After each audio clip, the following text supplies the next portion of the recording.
Las noticias de ayer, hoy. Presentado por delfino.cr.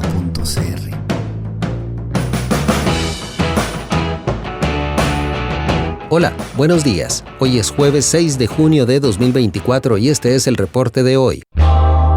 Chávez presenta Ley Jaguar y anuncia intención de llevarla a referendo. Delfino.cr.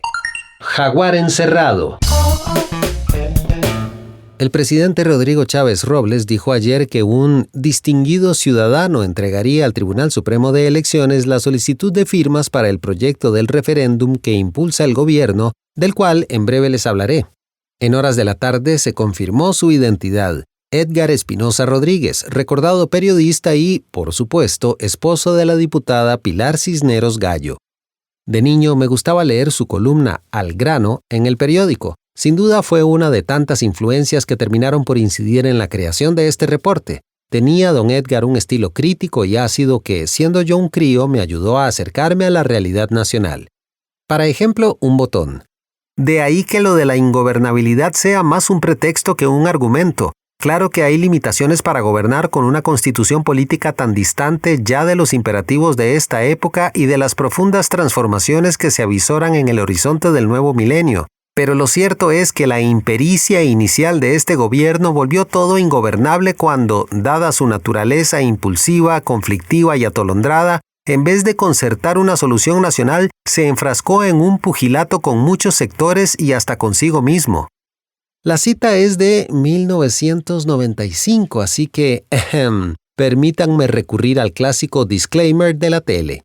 Esta es una obra de ficción. Los nombres, personajes, negocios, eventos e incidentes son productos de la imaginación del autor. Cualquier parecido con personas reales, vivas o muertas o con eventos reales es pura coincidencia. Como sea, está claro que el Edgar Espinosa de hoy no considera impulsivo, conflictivo y atolondrado al gobierno actual. Además, sobra decirlo, si el Ejecutivo habla de ingobernabilidad, ahora sí es argumento, no pretexto.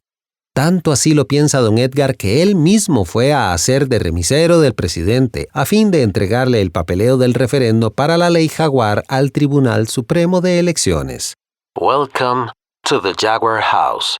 Bien, dejemos las anécdotas de lado. Entremos en materia.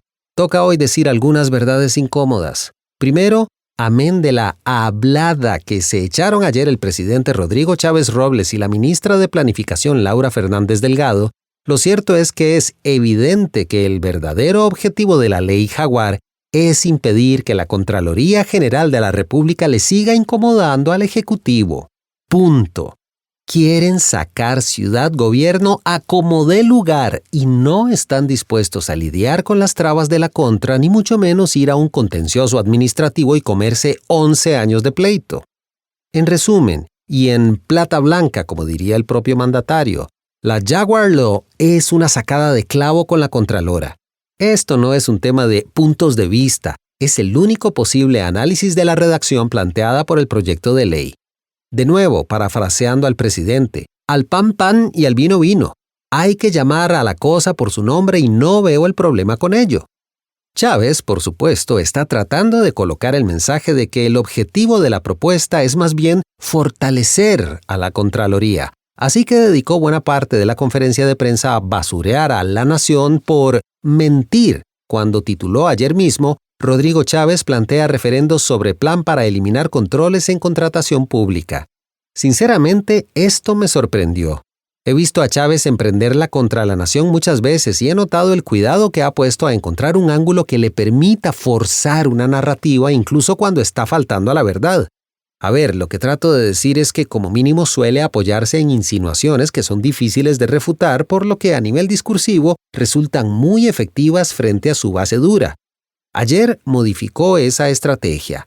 Aseguró una y otra vez que la nación estaba mintiendo y de ahí. Es fácil demostrar que no es así.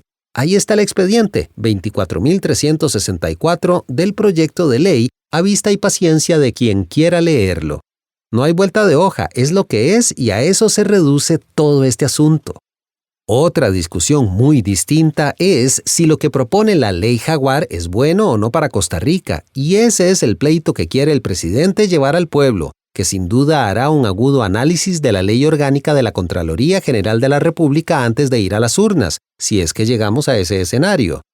Aclarado esto, algunos comentarios sobre la marcha en torno a los sucesos del día cero de la ley Jaguar. Me parece simpático recordar el artículo de Don Otón Solís Fallas en La Nación de hace un par de semanas titulado «¿Cómo votaré en el referendo?». El ex candidato presidencial tenía altas expectativas, pues la población se verá inmersa en un fascinante y educativo debate de contenidos. Don Otón, eterno optimista, escribió: «Me preparo para expresar con mi voto las siguientes posiciones en relación con los expedientes legislativos que el gobierno está considerando someter a referendo». Acto seguido, explicó su posición en torno a cada uno de los temas que pensó el Ejecutivo abordaría en las urnas, de acuerdo con lo adelantado por el propio Chávez. Para efectos de entretenimiento, repasemos cada tema, el voto de Don Otón y el resultado final dentro de la Ley Jaguar para impulsar el desarrollo de Costa Rica. Chate un nombrecillo. Vamos a ver. Armonización del mercado eléctrico. Votaré no. No votará nada, Don Otón. El tema no fue incluido en la Jaguar Law. Cierre de los 5 consejos del MOPT. Votaré sí. No votará nada, Don Otón. El tema no fue incluido en la Jaguar Law. Cierre de órganos desconcentrados de los Ministerios de Agricultura y de Ambiente. Votaré sí. No votará nada, Don Otón. El tema no fue incluido en la Jaguar Law. Eliminación de tarifas mínimas de colegios profesionales. Votaré sí. No votará nada, Don Otón. El tema no fue incluido en la Jaguar Law. Jornadas 4-3. Votaré sí. No votará nada, Don Otón. El tema no fue incluido en la Jaguar Law. Privatización del BCR. Votaré no. No votará nada, Don Otón. El tema no fue incluido en la Jaguar Law. Explotación de gas natural. Votaré no. No votará nada, Don Otón. El tema no fue incluido en la Jaguar Law. Ciudad Gobierno. Votaré sí. Aquí hay truco, Don Otón. Toda Costa Rica está de acuerdo con Ciudad Gobierno. Nadie quiere que sigamos pagando millonarios alquileres por décadas de décadas. El tema no es el qué, es el cómo. Ahora bien, ese cómo sí viene incluido en la ley Jaguar. Ojalá escriba usted un nuevo artículo y nos cuente su voto en estas circunstancias. Siempre es un gusto leerle. Marina y Terminal de Cruceros de Limón. Votaré sí. Aquí estamos frente al mismo escenario del punto anterior, Don Otón. De nuevo, ahí me cuenta. Como se puede notar tras este rápido repaso, todo este rollo del referendo se está resumiendo a mucho ruido y pocas nueces. No por nada el jefe de fracción del liberal progresista Luis Diego Vargas Rodríguez dijo ayer: esperaríamos entender de primera mano del proponente, del responsable del referéndum, que es el señor presidente, qué pasó, porque ese jaguar se nos convirtió en un gatito.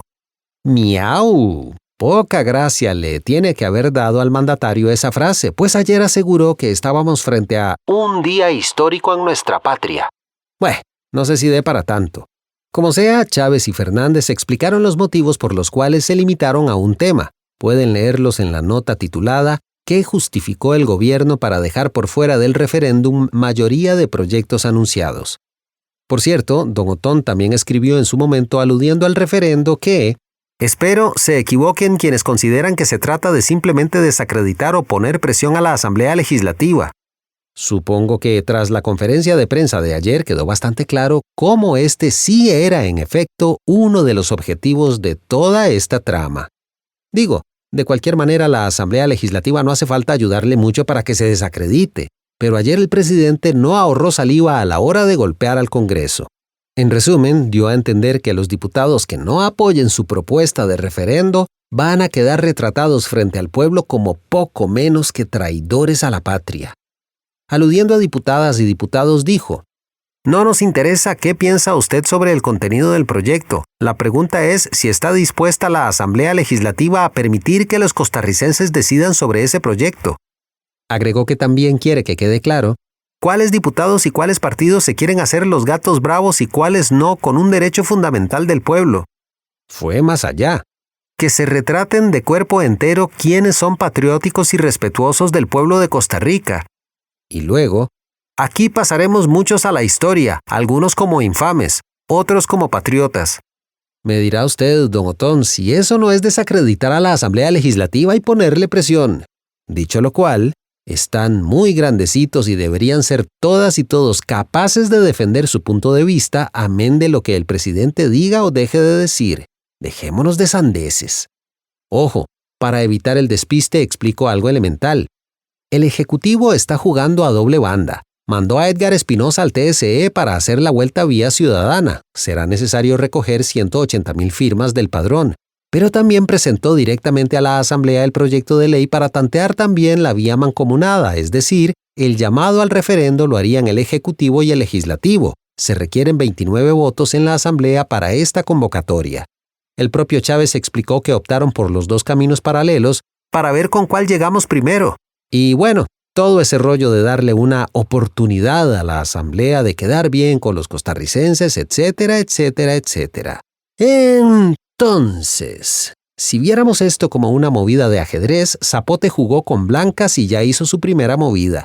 Sobró producción en torno a esa apertura, flashes, ruidos, confeti, visita del propio Chávez a la Asamblea para presentar el proyecto de ley, conferencia de prensa altisonante cargada de epítetos para la Contralora, la Asamblea, la Sala, el TSE, etcétera, etcétera, etcétera. Ahora la pelota le cae a la Asamblea, que tiene por delante el reto de definir cuál será su siguiente paso. Me encantaría decirles que también vamos a enfrentarnos a un fascinante y educativo debate de contenidos, pero sería muy cínico de mi parte pretender que toda discusión de altura en torno a los alcances reales de esta propuesta no se va a asfixiar en el mar de TikToks cargados de retórica extremista y dramática que con toda seguridad veremos en caso de que se concrete el llamado a las urnas. Sin embargo, un análisis a conciencia de los alcances de esta normativa sigue siendo imperativo. Es lo mínimo que nos debemos, la capacidad de creer que todavía estamos por encima de tomar decisiones desde el hígado y el resentimiento, pensando única y exclusivamente en el beneficio colectivo, no en revanchas y camotadas. Afortunadamente hay tiempo de sobra para entrarle al asunto, más allá de las apasionadas discusiones que ya leemos en línea y que parecieran reducir todo a si se piensa que la Contraloría es un estorbo o una garantía. Estoy convencido de que podemos tener conversaciones un poquito más profundas y productivas y, ¿por qué no?, permitirnos apostar por un fascinante y educativo debate de contenidos. Ojalá así sea. Delfino.cr. A continuación, más contenidos en Delfino Más. Hoy en barra de prensa. Plenario inicia trámite de reforma constitucional para que Hacienda pueda adquirir deuda en el exterior sin aval legislativo. El plenario de la Asamblea Legislativa realizó este miércoles la primera lectura de admisibilidad al proyecto de reforma constitucional impulsado por el Ministerio de Hacienda, que pretende permitirle al Poder Ejecutivo adquirir endeudamiento externo sin obtener aval legislativo previo, como actualmente ocurre. Además, se realizaron los 2 nombramientos pendientes para magistrados suplentes de la Sala Segunda y las jefaturas de fracción reaccionaron a la solicitud de referendo presentada por el gobierno, viendo con recelo el debilitamiento que se hace a la labor de la Contraloría General de la República. Esto y más, hoy en barra de prensa. Delfino.cr. En el reporte internacional.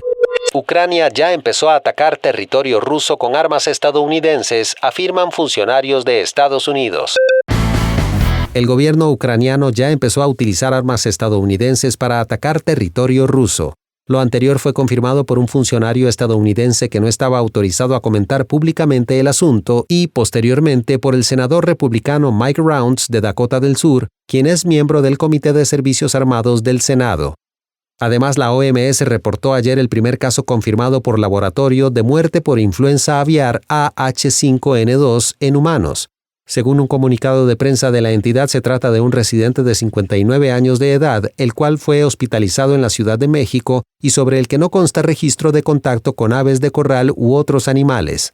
Finalmente, ayer un tribunal de apelaciones de Georgia anunció la decisión de suspender todos los procedimientos relacionados con el caso de injerencia electoral que involucra a Donald Trump en ese estado sureño. Con esto, la Corte prácticamente aseguró que el caso no llegará a juicio antes de las elecciones de noviembre.